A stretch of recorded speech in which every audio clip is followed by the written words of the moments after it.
Thanks for downloading this episode of the Resilient Advisor Podcast.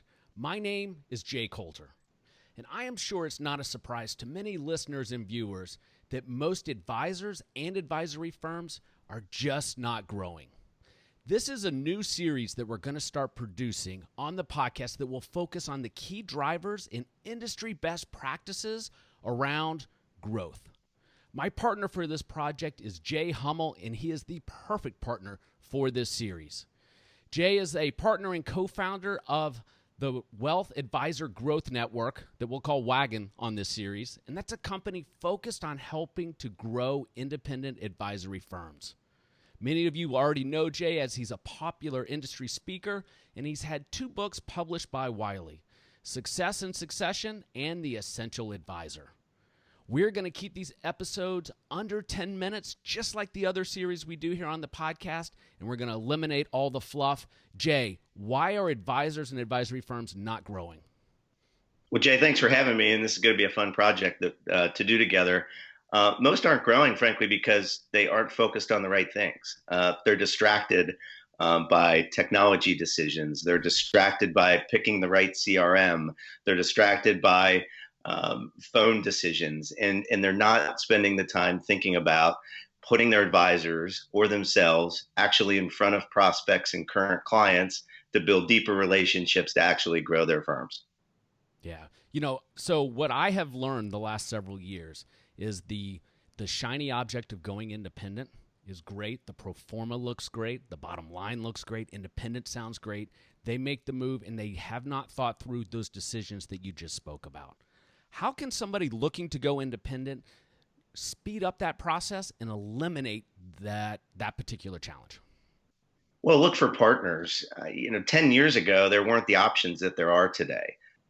When you look at, and 10 years ago, you had some of the larger aggregators that were starting to get their footing. You had the custodians that could support, but you have so many more consultants out there today, advisors.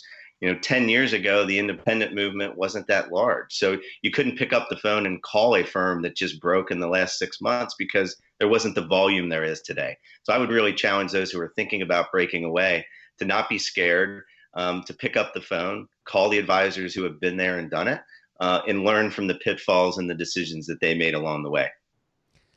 Another dogma in our industry that has gone away here recently is that going independent is the advisor that hasn't made it at their big firm. They're going to work out of their basement or a small Regis office. And Jay, that's just not the case. Why don't advisors understand this changing landscape and how it's going to have a dramatic impact on how they can serve their clients? Well, I think many of them are comfortable. It's just human nature. You go to work every day, you go to the same office. Again, I think they think it's difficult. I think you sit there every day. You may be in a wirehouse, you may be in a bank, you may be at a large broker dealer. They're providing a lot of support to you. And in many of those instances, they're making your life a lot easier. But in some cases, they're making your life more complicated with the large bureaucracy. And so I just think many advisors, it's inertia. It's easy to continue to do the thing that you're doing and to believe that changing is hard. And as we mentioned before, there's just so much more support for those types of advisors today to help them so they don't feel like they're alone. And that's what we hear a lot is, I just don't want to do it because it's going to be too hard and I'm going to feel like I'm alone. And there's just so much support today than there was 10 years ago. Yeah. So you mentioned aggregators earlier. For listeners that aren't familiar with the aggregator process, these are organizations that help advisors either go independent or independent advisors join larger outfits. Jay, what are you seeing in the aggregator space today as it relates to the growth of that industry and the value proposition they bring? Yeah, so there's different options, right? And each one, as an industry, we like to stereotype things. So, the term aggregator, there's based on that definition of the generic definition, there's probably 50 of them today. I define it, and why we started Wealth Advisor Growth Network is to have another offer out in the marketplace. It's those firms who can actually bring capital to the table to that advisor so that they take much less financial risk in a transaction. And they're the firms that support those advisors as they break away and go independent. Some of them stay for 3 months. Some of them stay for a year. Some of them, want to be operating partners in the business. So there's just a lot of flavors out there. And so that's to those listeners who are thinking about going independent. I would say don't be fooled by the fact that all aggregators are the same. There's just a lot of different flavors out there in the marketplace today. So I'd also argue it's the Wild West out there. None of them are the same, and it's hard to ferret through the value proposition of the different aggregators. And I'm not trying to serve this up to you as a softball question because of WAGN. Tell me, what would you recommend an advisor do that's going to go and vet several aggregators prior to making the decision? So the first thing I would do is just understand the financial deal, right? Or is the aggregator bringing capital to the table? And for how expensive is that capital? What do you have to give up? The second thing, I'd be very clear and ask them, what services are you going to provide? What am I paying for? And ask for transparency. The thing that we're priding ourselves on is transparency. Won't use names, but there's a lot of models out there where the advisor gets in 2 years. They didn't frankly understand the transaction. There wasn't full transparency in what they were paying or what they were getting as a part of the transaction. And it's really hard to unwind it. So the third question I would ask is, if this partnership, we hope we don't need a prenup, but we should have one. And what if we don't end up wanting to be long-term partners? How do I unwind myself from this situation? Yeah, Jay, I can't stress the importance of transparency. We're to the stage now where I don't do any recruiting by design. And I'm to the point now where folks who are at aggregators are now looking for exit strategies because they were overpromised, underdelivered, and there was no transparency. So that's a great point. So we're recording this in October of 2019. This week, Charles Schwab came out and reduced the cost of transactions on stocks, ETFs, and options to zero, not just to their retail clients, but to the folks that are clearing through them. I think that is going to have a major impact in the industry. Jay, what are your thoughts, and what does an advisor need to know about this?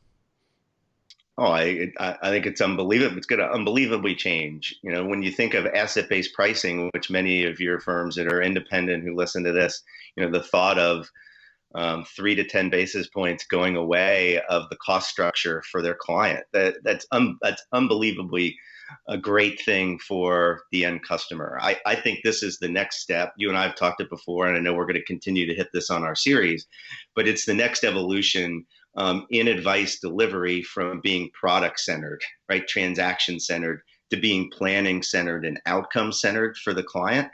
So I think it's the next step in transition, and just another example of why the advisors of the future are not going to be product centered, are not going to be transaction centered, and they're going to be outcome driven through deep financial planning and relationship building with their client. Yeah, that's why you're the perfect partner for this podcast. Financial planning centered advisors are the future. I know my listeners are tired of hearing about that from just me, so now you can help emphasize that. Hey, let's wrap up with this, Jay. What are the top advisors doing today to generate growth? So first, they're outsourcing every non-client facing non-core function. They're not spending their valuable time doing things that don't provide value to the end customer. That was hard to do 10 years ago because you didn't have best-in-class service providers coming into the RA space. You have that today. Second thing they're doing is they're focusing on providing more services to their clients. They have to do more than just asset allocation and even planning. They need to be doing insurance planning. They need to be doing lending advice and assistance to that client on the liability side of the balance sheet. And the third thing is they're really looking at their client experience, all the way down from how do they design their portfolios up to how do they interact with their clients to differentiate themselves from the low-cost providers. Cost is going to continue to be a conversation in our industry. And what I don't like the conversation a little bit about the trades that you asked about is focusing the client on expenses, not on value. And the advisors that are growing, I don't hear them talk about margin compression or fee compression. I hear them talking about the value that they provide to their customers, and those firms are growing faster. Yes, absolutely. Centralize, outsource, and expand your services. Jay, I'm excited to do this series with you, and I appreciate you coming on. Oh, thanks for having me. This is great.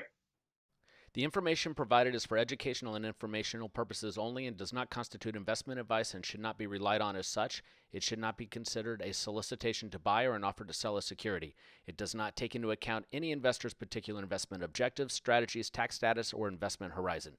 You should consult an attorney or tax advisor. Resilient Wealth LLC is a registered investment advisor. Advisory services are only offered to clients or prospective clients where Resilient Wealth and its representatives are properly licensed or exempt from licensure. For Resilient Wealth information, please visit Investment Advisor's public disclosure website at www.advisorinfo.sec.gov by searching Resilient Wealth CRD number 301986.